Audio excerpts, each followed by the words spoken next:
होकर जनता दल यूनाइटेड के एक नेता ने तो इस्तीफा तक दे दिया, जिस बात की चर्चा हम कर रहे थे। और गुलाम गौस और गुलाम बलियावी जैसे नेता अब नीतीश कुमार के विरोधी हो गए हैं, जो एक समय नीतीश कुमार को नेता मानते थे। कहा जा रहा है कि तमाम मुस्लिम समुदाय नीतीश कुमार से छटक गया है, गुस्से में है, लालू प्रसाद यादव का है और वहां पर वोट जाता है।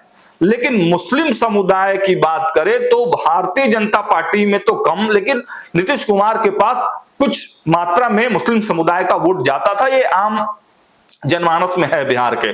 कोई भी अगर पढ़ लेकर बिहार में, इस वजह से भी हो रही है कि बिहार ही एकमात्र ऐसा राज्य है जहां पर चुनावी वर्ष और चुनाव होने वाले हैं।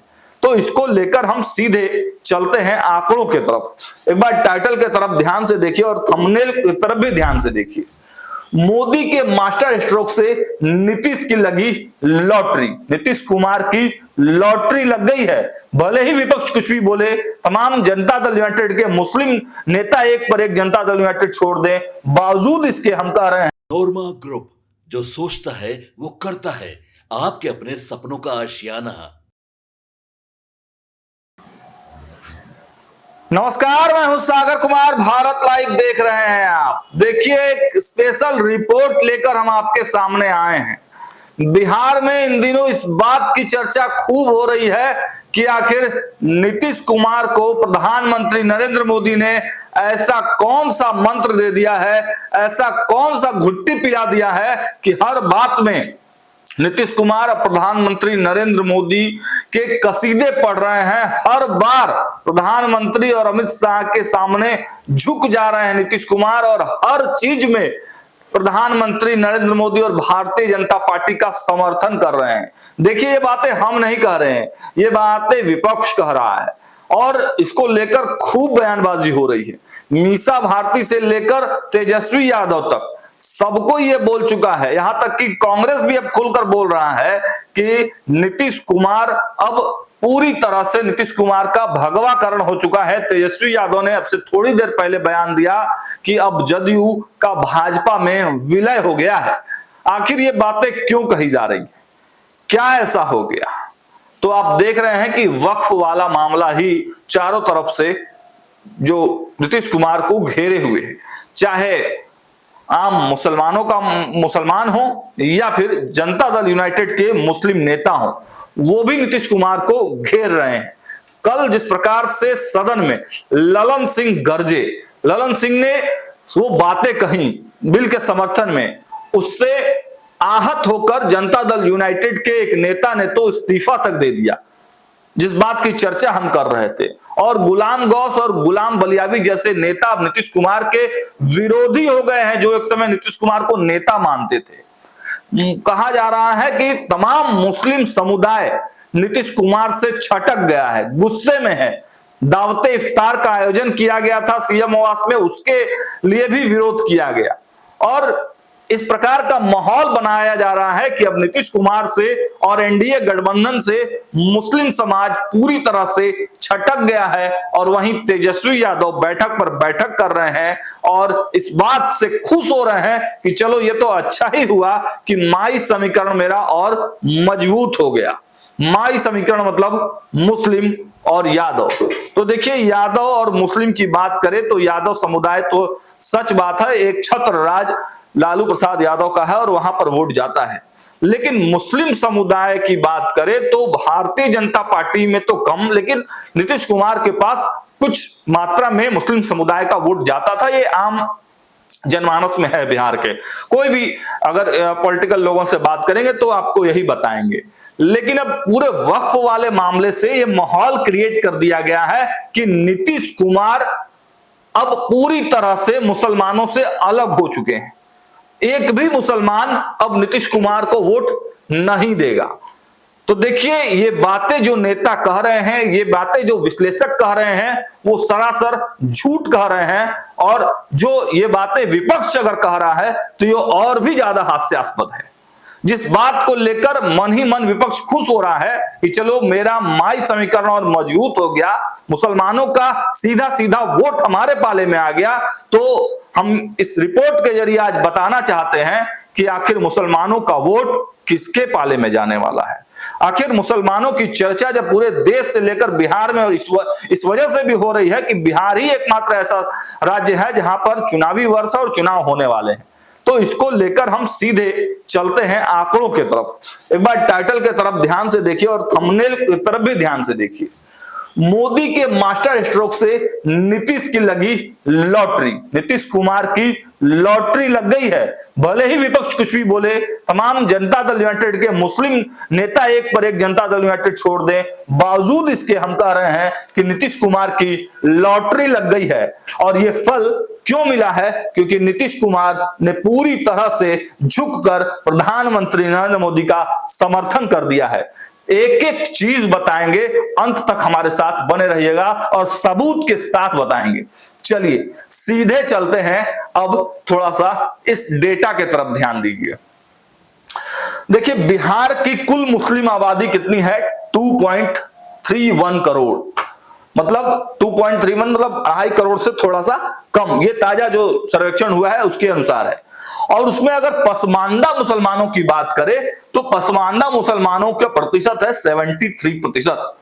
और अगर इस 73% को संख्या के दृष्टिकोण से अगर देखा जाए तो देखिए पसमानदा मुसलमानों की बिहार में संख्या लगभग 1.69 करोड़, मतलब 1.5 करोड़ से ज्यादा। मतलब कुल अगर आबादी देखिए तो 2.5 करोड़ से कम है मुसलमानों की, और उसमें पसमानदा मुसलमानों की संख्या लगभग 1.5 करोड़ से ज्यादा है।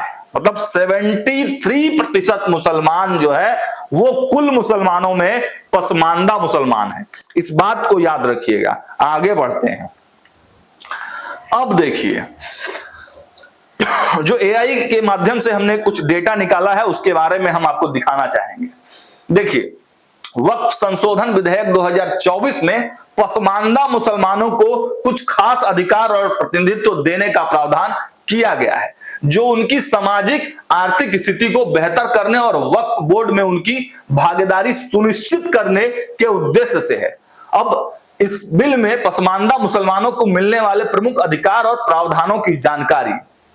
चलिए वक्फ बोर्ड में प्रतिनिधित्व, सबसे पहले हम यह बताना चाहेंगे कि पसमानदा मुसलमानों का प्रतिनिधित्व जो पुरानी परंपरा रही है वक्त की, उसमें बिल्कुल भी नहीं था। लेकिन जो नया बिल आया है 2024 का, कल जिसको पास किया गया है लोकसभा से और अब वो राज्यसभा में है, तो उसमें पसमानदा मुसलमानों को अधिकार दिया गया है। देखिए विधेयक में यह प्रावधान है कि केंद्रीय वक्फ परिषद और राज्य वक्फ बोर्ड विभिन्न मुस्लिम समुदायों जैसे शिया, सुन्नी, बोहरा, आगा खानी और अन्य पिछड़े वर्ग यानी पसमानदा मुसलमानों के प्रतिनिधियों को भी शामिल किया जाएगा।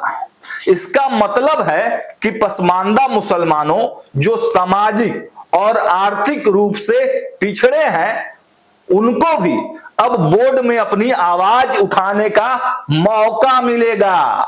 पहले यह दावा किया जाता था कि वक्फ बोर्ड पर अशराफ यानी कि केवल ऊंचे जाति के मुसलमानों का वर्चस्व रहता था, जिससे पसमानदा समुदाय के हितों का अनदेखी होता था। मतलब आप समझ जाइए कि कितना बड़ा मामला है।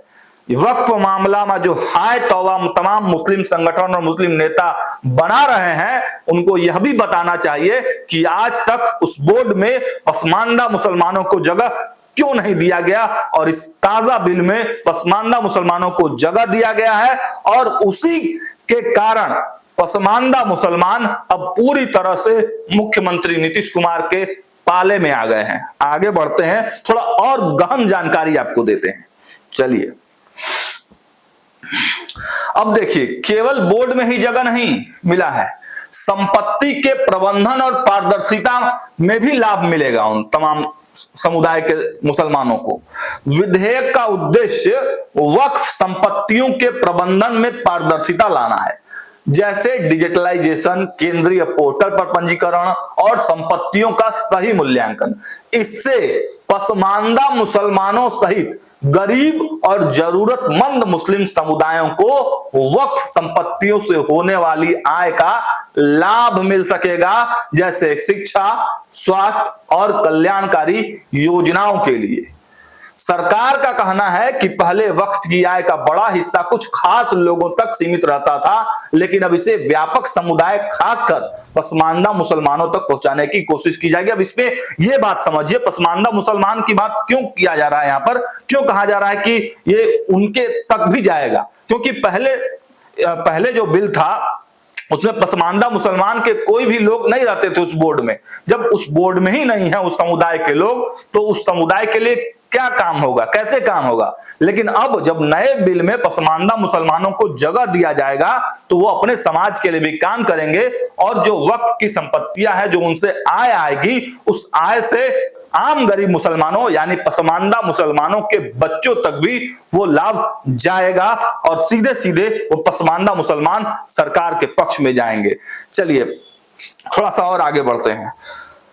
जो तीसरा लाभ है, विधेयक में यह शर्त जोड़ी गई है कि वक्फ हलाल में दानकर्ता के वारिसों, जिसमें महिलाएं भी शामिल है, के हक अधिकारों को नजरअंदाज नहीं किया जा सकता है। पसमानदा समुदाय में महिलाओं और कमजोर वर्गों को इससे सीधा फायदा होगा, क्योंकि उनकी संपत्ति में हिस्सेदारी सुरक्षित होगी। तो केवल पसमानदा मुसलमान नहीं, बल्कि पसमानदा समाज की महिलाओं के लिए भी ये बिल बहुत अच्छा है।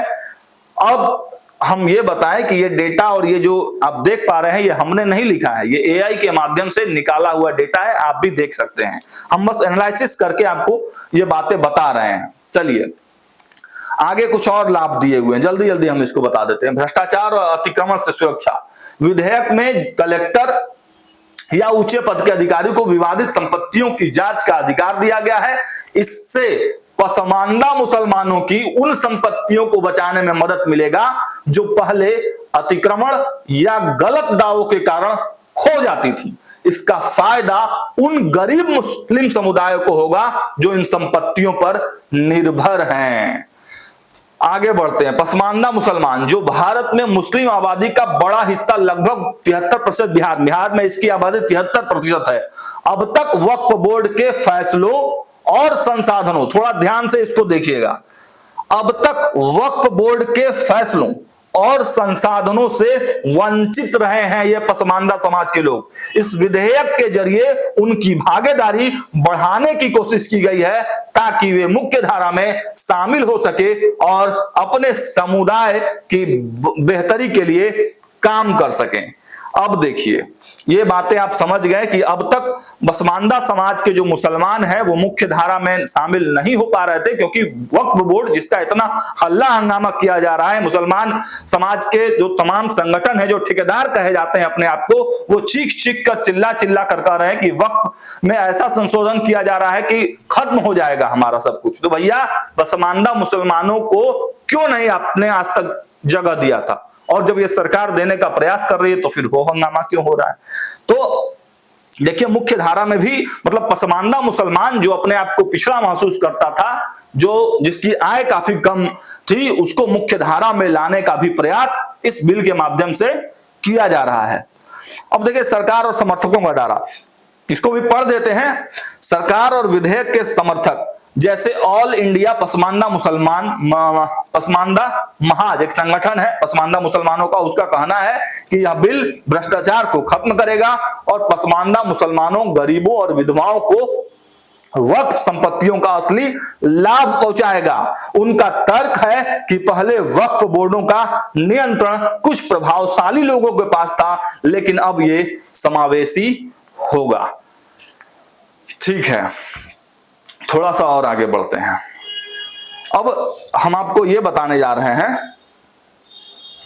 कि इतना हल्ला हंगामा जो किया जा रहा था वक्फ को लेकर, आखिर वक्फ से रिलेटेड कितने लोग थे, वर्तमान या पहले वाला जो इससे बिल था उससे रिलेटेड कितने लोग हैं, कुल अगर भारत में देखा जाए तो उससे डायरेक्टली प्रभावित कितने लोग हो सकते हैं। जिससे कहा जा रहा है कि मुसलमान खतरे में है, सारा मस्जिद खतरे में है। आखिर डायरेक्टली जो वक्फ का बिल था, तो देखिए भारत में कुल 30 राज्य वक्फ बोर्ड हैं। हर बोर्ड में चेयरमैन, सीईओ, स्टाफ और मुतलवी यानी जो केयर टेकर होते हैं वो होते हैं, एक बोर्ड में औसतन 50 से 100 लोग स्टाफ में हो सकते हैं और मुतलवी यानी कि संख्या उस बोर्ड के पास मौजूद संपत्तियों पर निर्भर करती है। तो देश भर में लगभग 8.7 लाख वक्फ की संपत्तियां हैं। अगर मान ले कि हर 10 से 20 संपत्तियों पर एक मुतलवी है तो लगभग 43,000 से 87,000 मुतलवी हो सकते हैं, मतलब देख रेख करने वाले। स्टाफ को जोड़ दें तो 30 इंटू 50 माइनस 100 मतलब 1500 से 3000। तो कुल मिलाकर वक्फ बोर्ड से सीधे जुड़े लोग 50,000 से 1 लाख के बीच ही हो सकते हैं। यानी अब तक वक्फ के बारे में जो बातें कही जा रही थी उसमें ज्यादा से ज्यादा 50,000 से 1 लाख या बहुत ज्यादा तो 1.5 लाख लोग ही, पूरे देश की बात मैं कर रहा हूं, पूरे देश में 1 से 1.5 लाख ही मुसलमान इससे डायरेक्टली जुड़े हुए हैं। अब जो संगठन और जो मुस्लिम नेता कह रहे हैं कि मुसलमान खतरे में है, फलाना खतरे में है, कैसे कह रहे हैं, उनसे ये डेटा पूछना चाहिए और उनके आंखें खोलने की ही ये रिपोर्ट हम जो है दिखा रहे हैं। ये पूरे तरह से जो एआई है उसके हिसाब से है। और जब हम लोग इनडायरेक्टली जब सवाल किया एआई से कि भाई इनडायरेक्टली कितने लोग प्रभावित हो, तो हाँ जरूर इनडायरेक्टली बहुत सारे मुसलमान इससे प्रभावित हो सकते हैं, लेकिन सवाल वही है कि पसमानदा मुसलमानों को हक, अधिकार, सुरक्षा सब कुछ इस पूरे बिल से दिया जा रहा है। अब हम सीधे चलाते हैं अपने टाइटल पर।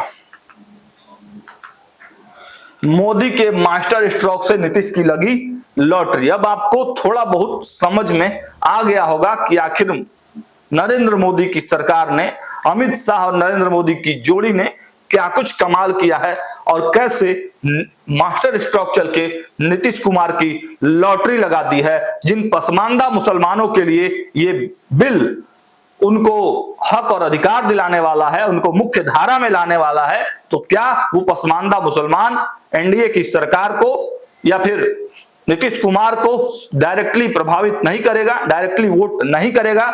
देखिए, हम लोकतंत्र के चौथे स्तंभ के रूप में हम ये अपील किसी को नहीं कर सकते हैं कि वोट किसको देना चाहिए, वो आपका पर्सनल अधिकार है, लेकिन जो सही बातें हैं वो हमने यहां पर रखा है कि पसमानदा मुसलमान जिनके हक और अधिकार की बात इस बिल में की गई और साफ साफ ये कहा गया कि मुख्य धारा में लाने के लिए पसमानदा मुसलमानों को भी अब वक्फ में जगह दिया जाएगा, बोर्ड में जगह दिया जाएगा और वक्फ की संपत्तियों से जो फायदा होगा वो पसमानदा मुसलमानों तक जाएगा। तो जरूर पसमानदा मुसलमान जो बिहार के मुस्लिम जनसंख्या का लगभग 73% है, तो वो वोट बैंक सीधे सीधे राजनीतिक दृष्टिकोण से नीतीश कुमार के पाले में जा सकता है और यही नरेंद्र मोदी का बड़ा मास्टर स्ट्रोक है।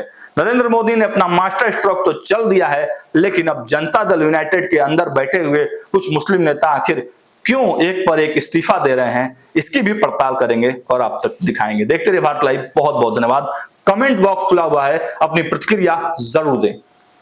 आपके सपनों को हमने सजाया है, ई होम्स पैनोरामा को हमने बनाया है। ई होम्स मेरा एक सपना था जिस पे मैं पिछले 4 साल से काम कर रहा था। हमने जो बनाया है वो सबने है माना। ई होम्स पैनोरामा में हो आपका भी आशियाना। और फाइनली हमने 2021 में इस प्रोजेक्ट को लॉन्च किया। बहुत लोग अप्रिशिएट कर रहे हैं कि पूर्णिया जैसे शहर में, बिहार के, एक तो बिहार की बात करें उसमें भी पूर्णिया जैसे छोटे जगह में इस तरह का लाइफस्टाइल देना, ये सुन के हम लोगों को बहुत अच्छा लगता है। ई होम्स में हमने कुछ और भी किया है, जैसे हम जिस जगह में रह रहे हैं हमारे फैमिली सिक्योर हो, उनको सिक्योरिटी का ध्यान में रखा है।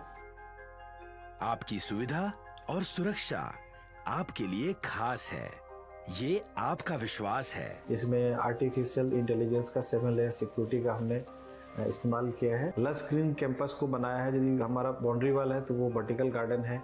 ये जितनी भी फैसिलिटी होता है एक इंटरनेशनल टाउनशिप में ई होम्स है, ये हम लोग विश्वास नहीं कर पा रहे हैं। जो भी हमारे मित्र दोस्त या जो भी हमारे बाहर के बाहर आते हैं तो हम लोगों को बहुत अच्छा सुनने को मिलता है और बहुत अच्छा क्रेडिट मिल रहा है। वो सारा हमने सिर्फ एक बिल्डिंग नहीं बनाया, हमें एक बहुत अच्छा लाइफस्टाइल दिया ई होम्स में, और मेरा एक सपना था जिसको मैं आज फुलफिल होते हुए देख पा रहा हूँ। ये आपका आवास है।